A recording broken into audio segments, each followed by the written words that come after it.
Hoy vamos a empezar a ver suma de vectores por el método del paralelogramo. Ahorita vamos a ver por qué le llamamos paralelogramo. Veamos. Este es un vector, es el vector A, tiene 50 newtons, es de 50 newtons y tiene una dirección de 90 grados.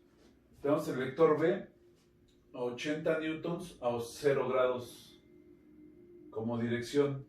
Estos son dos vectores, puesto que las unidades son de fuerza, son vectores de fuerza, es decir, que vamos a estar, vamos a tener un vector operando a 90 grados de esta magnitud. Imaginen una persona que está jalando un objeto en esta dirección y otra persona que está jalando este otro objeto con una fuerza mayor a esta dirección.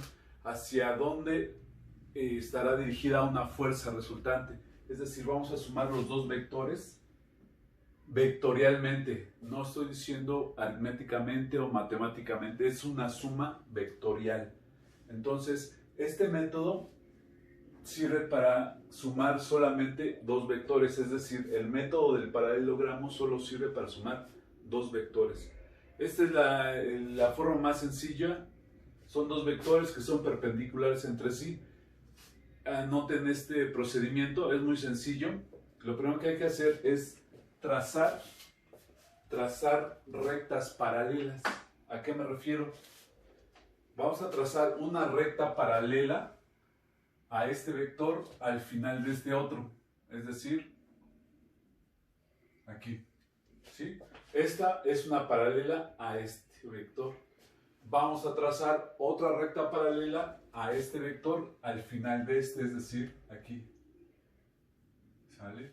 Es por eso que se le llama paralelogramo, porque estamos trazando rectas paralelas auxiliares a los dos vectores originales, ¿sí? Y posteriormente, que ya trazamos las rectas paralelas, vamos a trazar el vector resultante que va a tener origen en el punto de aplicación de los dos anteriores y va a ir hasta donde se cortan estas paralelas. Es muy sencillo y precisamente este vector va a ser el vector resultante, es decir, la suma vectorial de estos dos vectores A y B va a ser este otro vector. ¿Sale? Y aquí estamos observando que se forma un triángulo rectángulo. Lo que hace falta calcular entonces es la magnitud de este vector resultante, que es lo que está pidiendo el problema, obtener la resultante. Decir que, o el hecho de pedir la resultante quiere decir que calculemos la magnitud de la resultante y su dirección. Su dirección va a ser este ángulo. ¿Sale? Vamos a llamarle ángulo θ. Este ángulo será la dirección del vector resultante. Este método vamos a utilizar por el momento el método analítico, es decir, a través de ecuaciones matemáticas vamos a obtener ese resultante. También podríamos obtenerlo por el método gráfico. Trazar las paralelas, trazar los vectores a una escala y después con la misma escala con la que trazamos esto, trazaríamos este otro. Pero por el momento, repito, vamos a usar el método analítico.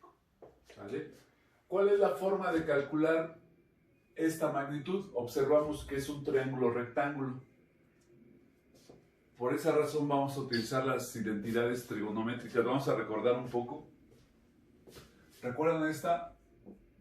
El seno de un ángulo es el cateto opuesto sobre la hipotenusa. El coseno del mismo ángulo es el cateto adyacente sobre la hipotenusa. Y la tangente del mismo ángulo es el cateto opuesto sobre la hipotenusa. Si nosotros necesitamos calcular esta magnitud, ¿cuál de las tres funciones trigonométricas podemos usar? Pues vamos a, esto está mal, esto es cateto adyacente. Pues bien, si ya sé cuánto vale los dos catetos, puedo saber cuánto vale el ángulo. Y por otro lado, la otra herramienta que vamos a estar usando va a ser precisamente el teorema de Pitágoras. ¿Sale? Entonces, para este tipo de triángulos rectángulos podemos usar estas herramientas para saber esta longitud, esta magnitud. Vamos a usar el teorema de Pitágoras, que está en su forma general. ¿Cómo será el modelo matemático para este caso particular? Veamos.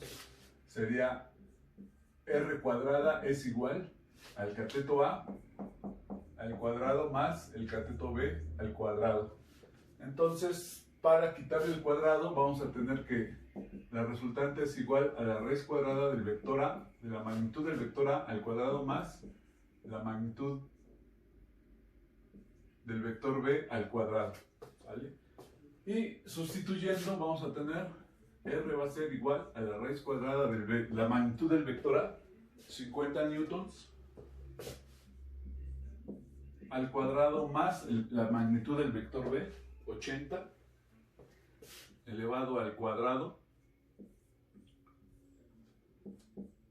Y hacemos la operación. Son raíz cuadrada de 50 al cuadrado más 80 al cuadrado raíz.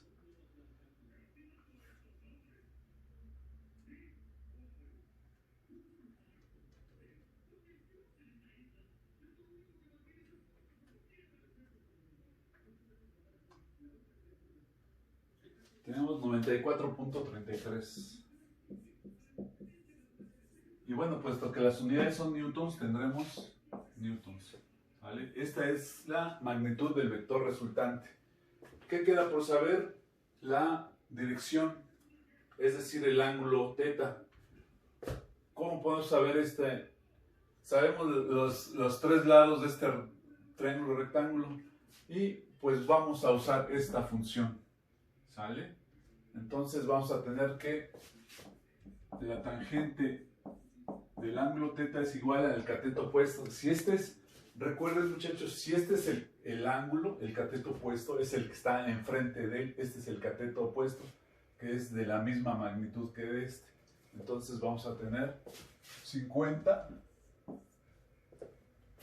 sobre el cateto adyacente a este ángulo, en este caso es este. ¿Sale? Entonces vamos a tener 80. Y una vez que tenemos la ecuación, pues vamos a despejar el ángulo. El ángulo θ es igual, la función inversa de la tangente es el arco tangente o tangente a la menos 1. Vamos a ponerlo de esta forma, tangente a la menos 1 de 50 sobre 80. Sustituyéndolo, y ahora sí hacemos la operación. Y tenemos que es igual a 32 grados. Ya tenemos la dirección y la magnitud del vector resultante. Solo queda poner el resultado final. Resultante es igual a 94.33 newtons con una dirección O a 32 grados. Aquí es muy importante, puesto que estamos trabajando con magnitudes vectoriales que están definidas por una magnitud, una unidad y una dirección. Para considerar es válido o correcto la solución de un problema, tenemos que llegar a este resultado.